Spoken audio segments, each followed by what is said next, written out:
অনেক আছো ওর হাত ধরো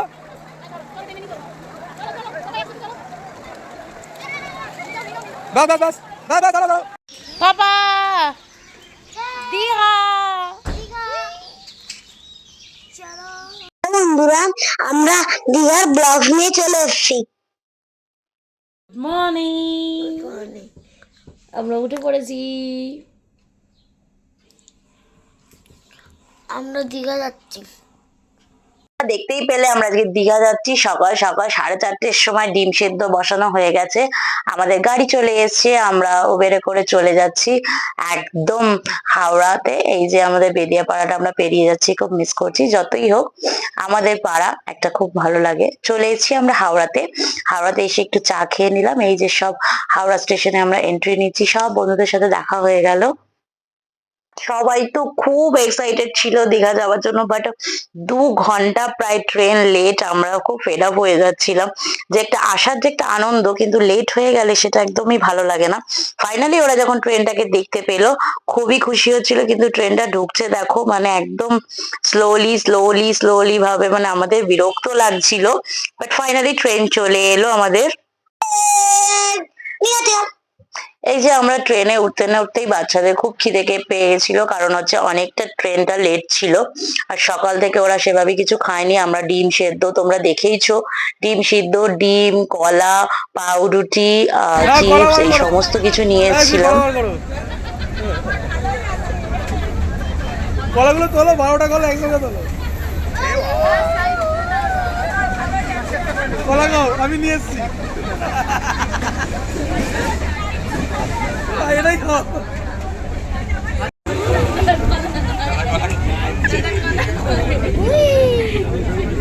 দয়াল বাবা কলা খাওয়া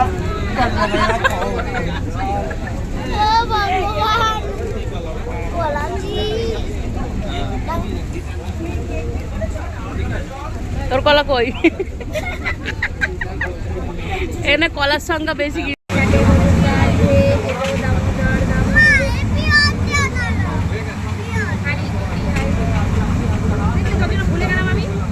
ব্যাগে করে যে সমস্ত টিফিন আমরা ঘরোয়া নিয়ে এসেছিলাম সেগুলো তো খাওয়া দাওয়া হচ্ছিলই, প্লাস হচ্ছে ট্রেনে আমাদের টুকটাক যা উঠেছে ঝালমুড়ি, ছোলা মাখা এই সমস্ত কিছু আমরা টুকটাক ভাবে নিয়েছি।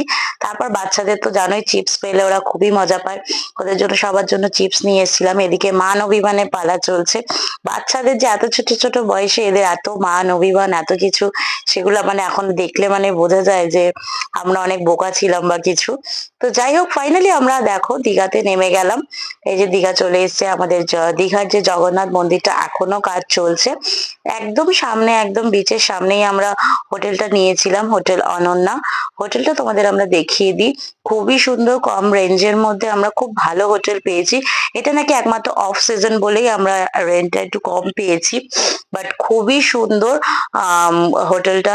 বাথরুম থেকে বেডরুম থেকে সমস্ত কিছু নিট অ্যান্ড ক্লিন, খুব সুন্দর ডেকোরেশন করা।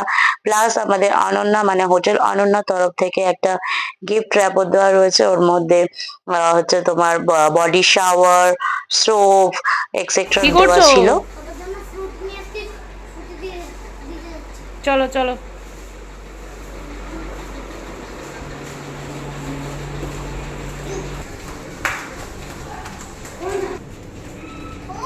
সবাইকে খুশ করার জন্য চলে এসছে।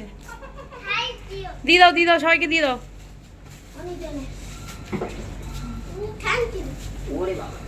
তাড়াতাড়ি দাও, সবাইকে দাও। এই মায়েদের দিবি না কি রে? আমাদের সবার জন্য।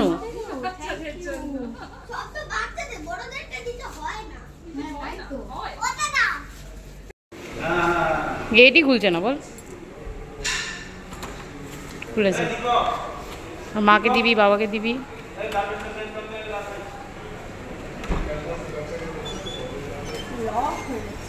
ও বাবা, থ্যাংক ইউ। আসো। তো বাবা কোথায় গেল? দুই বাবাই বেরিয়ে গেল। সবাই রেডি হয়ে গেছি আমরা এখন। এবার যাবো আমরা সি বিচে। যাবো স্নান করবো, রক রক। আমাদের সব ক্যাপ রেডি। ক্যাপ পরে আমরা বেরিয়ে যাবো। বন্ধুরা all the best. All the best. ও কি সুন্দর লাগছে দীঘাটা। দেখো সবাই দীঘাতে চলে এসেছি আমরা সি বিচের মধ্যে। বাট আমার ছেলে আগের বছরে দীঘাতে এসেছিল, ও কিন্তু ভয় পায়নি। এবছরে কিন্তু একটু ভয় পাচ্ছিল, কিন্তু এখানে অনেক বেশ ফুল মস্তি করছিল। ও একদম ফার্স্ট থেকে নেমে গেছিল, নিজেই নিজের মতন খেলছিল, বেশ খুব ভালো লাগছিল বাচ্চাদের এভাবে। মানে ওদের সবসময় আমরা স্কুল লাইফটাতেই দেখেছি এভাবে ছাড়া সেভাবে ওরা পায় না, তো ওদের এভাবে দেখে খুব ভালো লাগছিল। তো তোমাদের বলেছি ফার্স্টে যে আমাদের ট্রেনটা একটু লেট ছিল, যার জন্য বেশিক্ষণ আমরা মানে ট্রেনটা আমরা বেশিক্ষণ থাকতে পারিনি সি বিচের সামনে। সবার প্রচন্ড পরিমাণে খিদে পেয়ে গেছিল, তাই আমরা তাড়াতাড়ি সমুদ্র থেকে চলে এসে খেতে বসে গেছি, মানে খাওয়ার জন্য চলে এসেছি। এখানেও হোটেলটা খুবই ভালো, মানে একটা কম্বো প্যাক রয়েছে, আলাদাও রয়েছে স্পেশাল কিছু, কিন্তু এই থালি সিস্টেম গুলো খুবই সুন্দর। আমরা যে যার পছন্দ অনুযায়ী থালি নিয়েছিল, তো যে যা খেয়ে আবার চলে এলাম আমরা হোটেলে। হোটেলে তোমাদের আমি বাইরের ব্যাকগ্রাউন্ডটা দেখাতে পারিনি, তখন খুব টায়ার্ড ছিলাম। তো এই যে আমরা দেখিয়ে দিলাম, তার সঙ্গে রয়েছে সুইমিং পুলও, সেটা তোমাদের আমি কালকে দেখাবো কালকের ব্লগসে। তারপরে আমরা একটু রেস্ট নিয়ে বিকেলবেলা বেরোলাম। তার মধ্যে আমাদের একটা ফ্রেন্ডের, মানে আমার ছেলের একটা ফ্রেন্ডের খুবই শরীরটা খারাপ করে গেছিল, খুব খারাপ লাগছিল। বাট ঘুরতে এসে একটা বাচ্চার শরীরটা খারাপ হলে খুবই খারাপ লাগে, সবাই আমাদের সন্তান তুললো। তো তারপর যাই হোক আমরা বিকেলবেলা একটু বেরোলাম ওল্ড দীঘাতে। শুধু শুধু ঘরে বসেছিলাম, ভালো লাগছিল না, তো চলে গেলাম আমরা এখানে ওল্ড দীঘাতে। তোমরা প্রত্যেকেই জানো যারা আমার ব্লগস দেখে থাকো, আমরা একটু খাতো রসিক, খেতে খুবই ভালোবাসি। হ্যাঁ, তো সেখানে আমরা এবার ওল্ড দীঘাতে গেছি। তো আমার ছেলের খুব চিকেন আইটেম গুলো ভালো লাগে, ও চিকেন টিক্কা কাবাব খেলো, তারপর আমাদের লোটে মাছের ফ্রাই নেওয়া হয়েছিল। আর এই স্বভাবটা ছোটবেলা থেকেই ওর বাবা ধরিয়েছে, বেলুন ফাটানো, যেখানেই দেখে সেখানেই বাবা ছেলে মিলে বেলুন ফাটানো শুরু করে দেয়। তারপর ওল্ড দীঘার সামনেই দেখো একটা পার্ক মতন করেছে, বেশ সুন্দর প্লেস, বেশ ভালো লাগে সন্ধ্যেবেলাটা। তারপরে ওখানে তো অনেক টনেকরা আসেনি, যেহেতু ওদের শরীরটা খারাপ ছিল, তোমাদের আমি জানিয়েছি। তো মেঘলারা এলো, মেঘলার ফ্যামিলি, তো ওখানে এসে ওরা কিছুটা সময় স্পেন্ড করে তারপরে আমরা আবার এইটুকুনি খেয়ে, এইটা কম্বো অফার চলছিল, তো সেটা আমরা খেয়ে নিয়ে আমরা ডিনার কিছু করিনি, এগুলো খেয়ে দিয়ে আমরা চলে এলাম আবার হোটেলে। হোটেলে এসে এবার সবাই সব কটা এক রুমে আমরা একসঙ্গে বেশ আড্ডা গল্প সবকিছু দিচ্ছিলাম। দেখা হচ্ছে পরের ব্লগসে।